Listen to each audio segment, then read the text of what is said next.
Well, good evening, everyone. Thank you guys so much for coming out. I actually really love the Pictionary game, as you guys can tell, even though my drawing is that of a 2-year-old. It's just one of those fun things. I remember just growing up playing Pictionary, Monopoly, Trouble, Sorry. Actually, Sorry wasn't a game. It was just something I continually said because I messed up. But I love these activities. And to be honest, I'm actually really excited for our activity after service today because I feel that's what summer was about. Like, summer was about going out, being with your friends, and just really having a great time. Like, I love it. And one of the things that I used to love doing during the summer when I was a kid was going to the video store. Now, some of y'all may be too young to understand this incredible blessing of this incredible joy of going to the video store, because you would go to this place and you would go and you would like just run through the aisles and see all the new releases. You would run through like, oh my gosh, what do I want to watch? Maybe run through the game aisle to see what you'll get to play. And at the end of the day, you choose and you look at all these movies and you choose like one or two movies to rent, and you go home and you prepare and watch it. And it was this incredible joy of just going to the store, the video store, to watch something. And some of us, nowadays we have like streaming services. And it's funny because you have everything to watch in your fingertips, but you still can't find anything to watch. It's hilarious. But whether you grew up with the video store or you grew up with a streaming service, there is something that they both needed in order to enjoy it. You needed a membership. Do you guys remember that? That membership card. In order to go in, you have to go tick, right? And it pops up all your information. You get to rent and everything. And maybe even with Netflix, Hulu, or HBO, or whatever streaming service you're using, you have to log in. You have to sign in to watch and enjoy the streaming service. Or for some of you, you just use someone else's login and password, and they make a profile for you and be like, Mom, Dad, freeloading friends. But nonetheless, we still need it in order to enjoy the streaming service. And that's the thing, is like we have these little things that we do every single day where we actually have to commit to something, where we have to give our information, we have to give our credit card information and be like, all right, so what's your name, your first name, last name, mother's maiden name, 4 last known addresses of your, like if anyone asks that, that's a big no-no, just saying. But we have to give this information and we feel tied to them because now they have my information, I can't run away, and we feel this level of commitment just to get something out of it. Or maybe you're some people who don't really care about giving your information because you give the wrong information anyways. Like you go to 24-hour fitness and be like, all right, Mr. Optimus Prime. Like, what the? And he's like, hey, that's me, right? You give the wrong, even at Starbucks, you give an alias, right? What's your name? Achilles, right? And you just, whatever you want to say. And we feel that we have to commit in some level, some form, in order to do anything. Sign up here. Just $1 down, you get to be here. And with that commitment, then we get to have these benefits. Then I get to have and experience the joy of whatever it is. And every day, in some part of our life, we make commitments. And maybe it's committing to meeting a friend. I'll meet you at the mall, or let's grab lunch. Maybe it's a commitment to rent. If you're renting a place, you have to sign a lease, or maybe a car lease, or maybe even a mortgage. There's some level of commitment we make every day. And maybe we are comfortable with making these commitments. I can do it. I can make the time. I can do it. But sometimes we feel trapped in commitments. Or I'm like, I'm not sure if I want to make these commitments. I'm not sure if I want to really dedicate my time, put my name down, make a signature. Because if I do, then I'm held responsible. Now I'm held accountable if I make a commitment in some level. And when I do that, it makes me feel a little suffocated. Now, sometimes it makes me feel like a little afraid. And because of that, because of the feeling of suffocation, anxiety, and fear, I try to avoid commitments. I try to avoid making some sort of commitment, make it casual, make it whatever, just so that I don't feel that I'm tied down. And that's why we experience this habit of, why do I keep running away? Why do I keep running away when I feel anxiety or when I feel this pressure? Why do I run away? Or maybe for some of us, we experience dating, and why do we always have this experience of dating the wrong person? And we find this because when we commit to a person, we don't really commit, because the commitment that is needed to go into a deep, healthy relationship is scary, is difficult, and we choose to run away. And maybe sometimes for some of us, we overcommit, where we just say we'll be anywhere and everywhere all at once, and not really having this healthy boundary of commitment, of what it means to commit.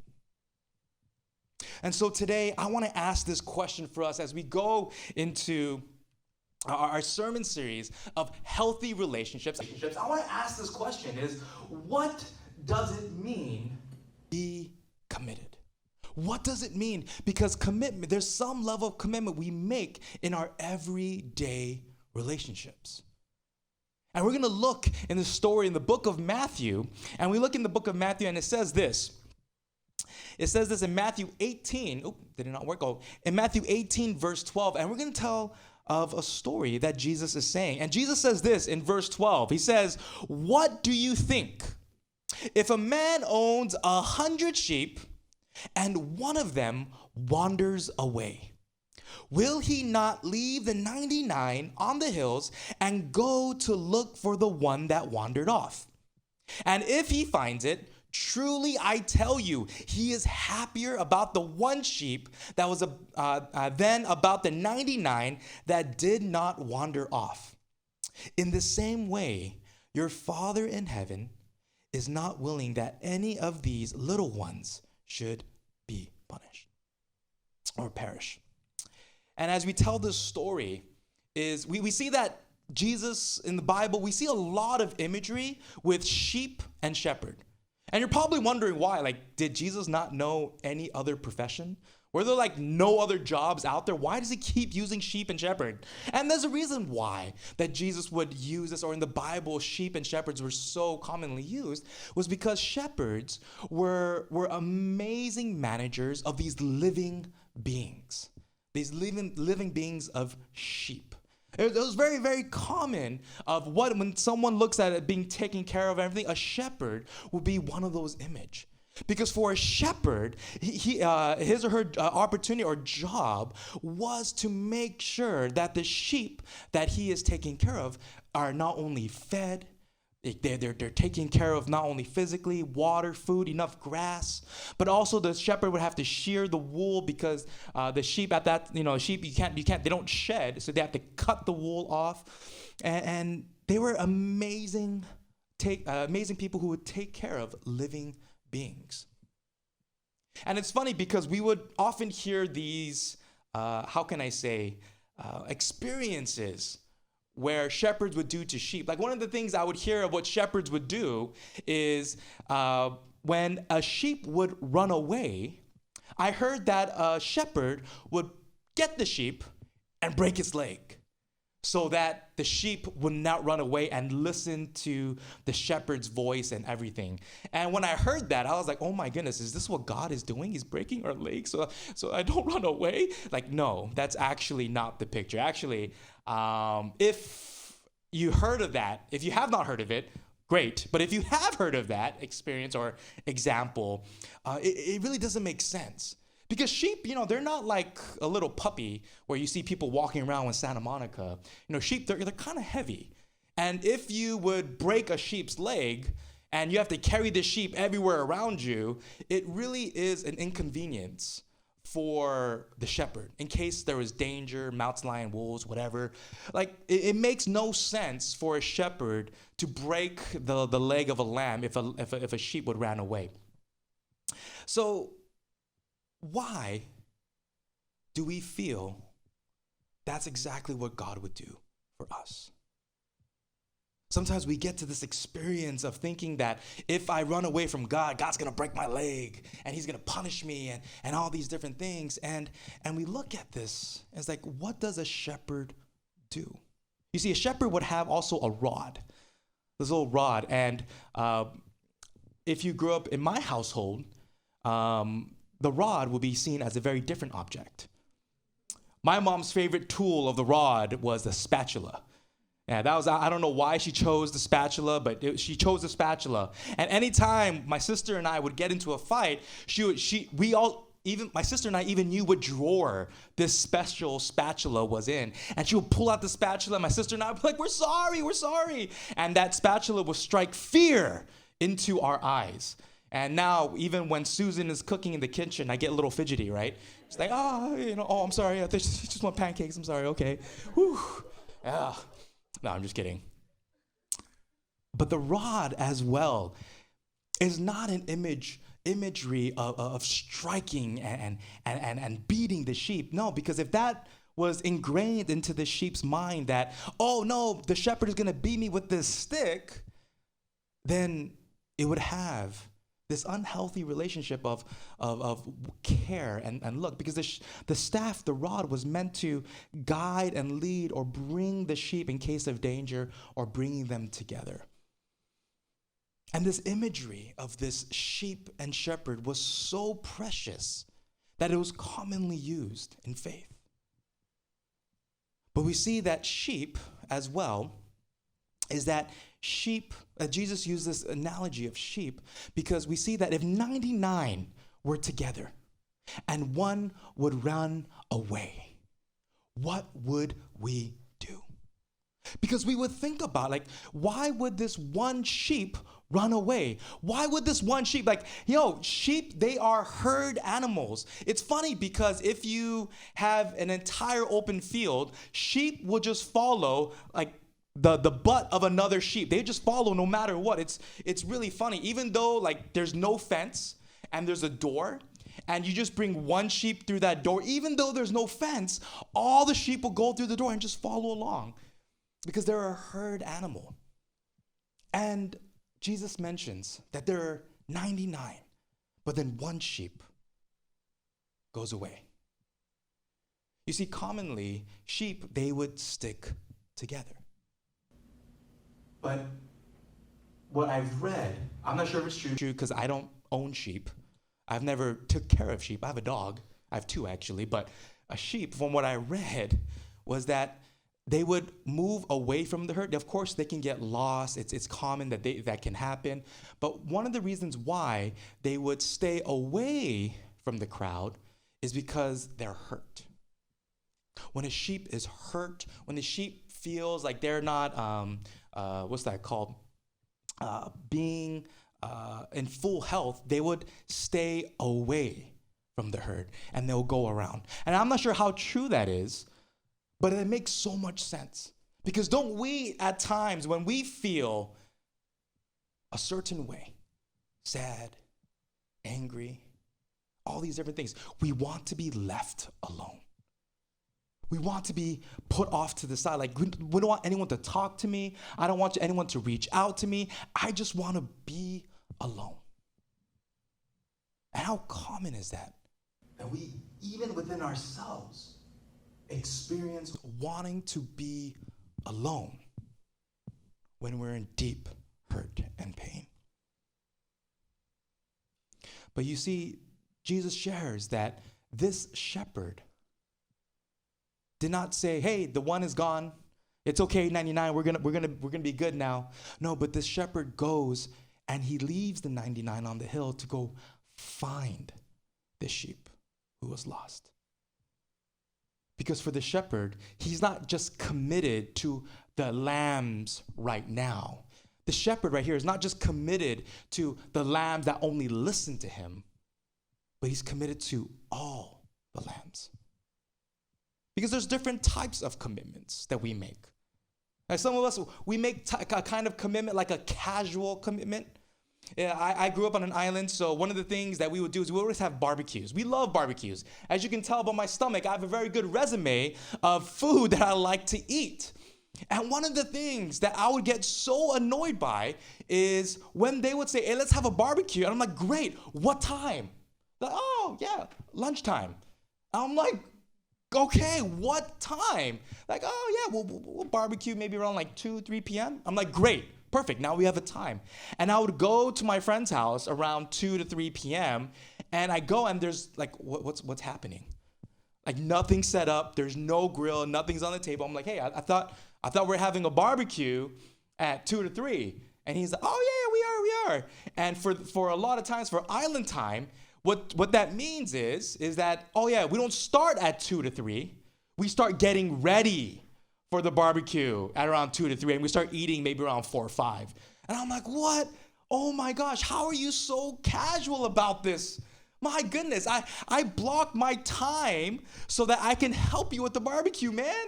What's going on? And these are the things that we sometimes have. We sometimes have a very casual commitment of certain things. Maybe it be meeting friends. Maybe it be going to appointments on time. But we have this very casual view of it. Some of us may have a very, not instead of a casual commitment view, some of us may have actually like a contract view of commitment, right? Like a contract where it's, hey, I pay you this much money, I get to live in this apartment, right? It makes sense. If I do this, then you supply this. Pretty much makes sense. And we have this commitment based off of contracts where we're like, if you fulfill this amount, therefore I will bring this.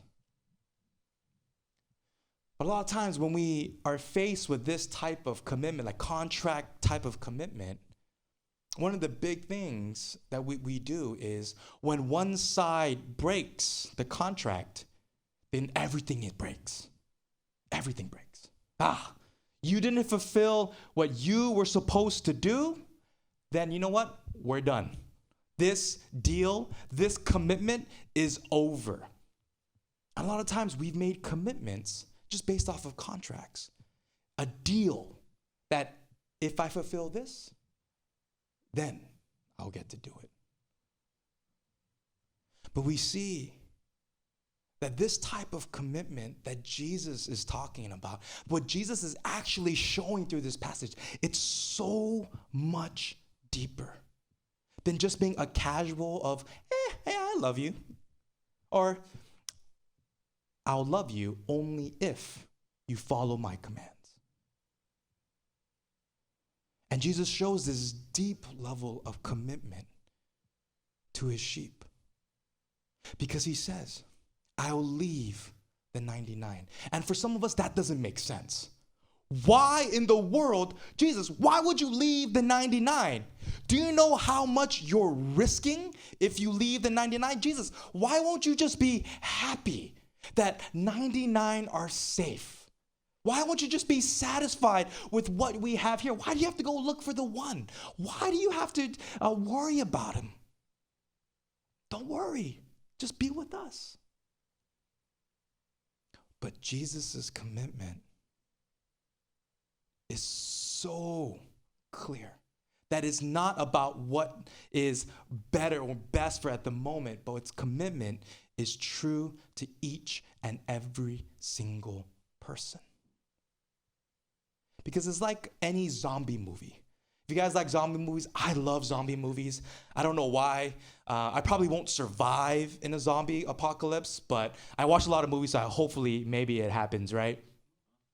But or not maybe it happens, or maybe I survive when it happens. I'm sorry. Yes. Maybe I hope I survive. I'm sorry. But in zombie movies, if you guys notice, like you see people in zombie movies and they're just so like about themselves. As long as we're safe, then we're good. Don't worry about anyone else. Don't worry about them over there in the next train cart or in the next village or in the next everything. As long as I'm safe, then that's all that matters. But when we look at that type of relationship, for the people who are safe, all that matters is them. All that matters is as long as I'm safe. And for people in the village or in the crowd, yeah, they agree. As long as we're safe, that's all that matters. But what if you, me, someone we knew, someone we loved, was that one person outside the gates? What if it was you who was lost? It was you that you're asking someone for help, that I don't know what to do. What if it was you who was experiencing this deep loneliness, this deep concern, this deep of, I don't even know what to do? Wouldn't you want someone to look after you? Wouldn't you want someone to dedicate their entire energy to make sure that you are found, that you are safe, and that you are back in the arms of love?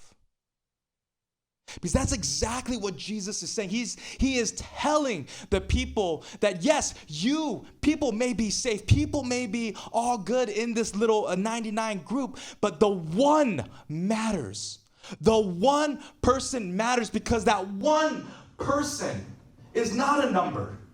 It's not just some random person that we don't even need to know and care about. No, but that one person has a name, has a life, has a family, has a heart, has a soul. And that one person matters because you matter. The reason the one person matters is because you and I very much need to know that you matter. And you matter to Jesus. You matter to Jesus so much that he committed himself to coming down, sharing this message of love of God. And then even being treated poorly, being persecuted, being tortured, and then being hung on the cross. How tempting would it be was to call down angels or to show the glory of who he truly is and see, I am the Son of God. Now you believe. But rather, he chose to die on the cross for you, for me, so that we can have life. Not being dead to what we call is sin, which separates us from God, but gives us an opportunity to have a genuine, real relationship with him. And he committed himself to see it through the end. No matter the pain, no matter the suffering, he chose to do it because you mattered. And that is what commitment looks like within ourselves. You see, commitment isn't this casual thing. Commitment isn't this contractual thing where if I feel like being committed, then I'll be committed. Or, you know what? It's only commitment when you do the right things for me. That's commitment. But no, commitment, as Jesus has shown us, is that living truly all the way to the end. I ask this question, is what does it mean to be committed? just as Jesus shows in the story of the 99. There are so many times where we feel that I'm not enough. I'm not the person that Jesus would chase after. I'm not even Jesus' second, third, or fourth choice. But Jesus continues to show that no, you matter. And no matter what, I'm going to find you. I'm going to love you. And I'm going to be there with you. Because that's what commitment is. Commitment is being consistent no matter how convenient it is. Commitment is being consistent no matter the convenience. Because we know that commitment is not about when I feel like it. I feel like looking for sheep. Then I'm going to look for you. Commitment is that no, it's because you listen to me. And then therefore you're going to be taken care of. And when you don't listen to me, I'm not going to take care of you. No, but a commitment is that being consistent, no matter the convenience, that God has shown to us that even while we were yet sinners, Christ died for us. Even when we didn't even want nothing to do with him, Christ loved us. And that he's committed to consistently show that to us. And he wants to do that through you, through me, through this church.